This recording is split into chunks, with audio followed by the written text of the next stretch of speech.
How's it going, guys? Welcome to my YouTube channel. Today I'm going to be talking to you guys about why I purchased the new Jeep Gladiator over the Toyota Tacoma. So what I got was a base model Rubicon with the automatic transmission.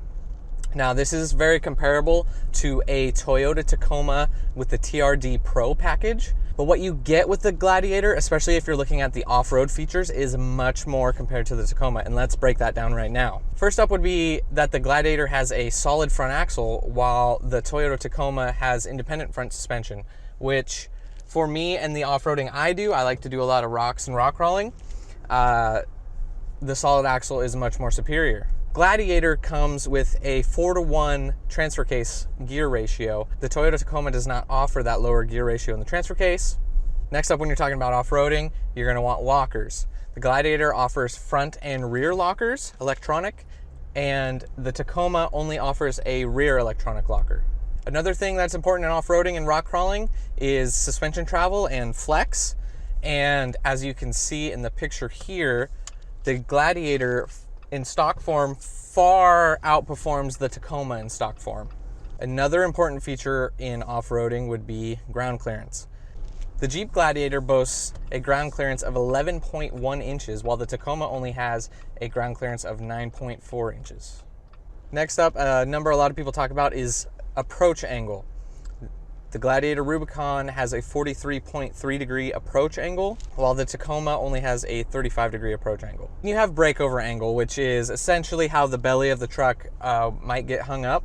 And that is where the Tacoma does edge the Gladiator, because the Gladiator is a little bit longer on its wheelbase. The Gladiator has a 20.3 degree, while the Tacoma has a 24 degree breakover. So point there for the Tacoma. After breakover comes departure angle. The Gladiator has a 26 degree departure angle, while the Tacoma has a 23.9. Let's talk engines. The Gladiator has a 3.6 liter Pentastar V6, and the Tacoma has a 3.5 liter V6, so very comparable. Horsepower, the Gladiator edges it out with 285. The Tacoma boasts right around 278 horsepower. I mean, pretty much the same thing there. We're talking torque. 260 foot-pounds out of the Jeep Gladiator and 265 out of the Toyota Tacoma. So once again, pretty much the same. Now the transmission, if I'm comparing automatic transmissions here. The Gladiator has an 8-speed automatic and the Tacoma has a 6-speed automatic. All right, now let's talk tire size. The Jeep Gladiator does come factory equipped with 33-inch tall tires. However, you can bolt on 35s with no lift, no rubbing, nothing. To run 35s on a Tacoma, you're gonna have to lift it and you're gonna have to do what they call a body mount chop. And if you're not familiar with that, look it up. It's something you have to do if you're actually gonna do off-roading with 35s. With 37-inch tires or larger, that's gonna require a lot of fender trimming and a lot of lift for a Toyota Tacoma to run. With the Gladiator, you can run 37s with just 2 inches of lift.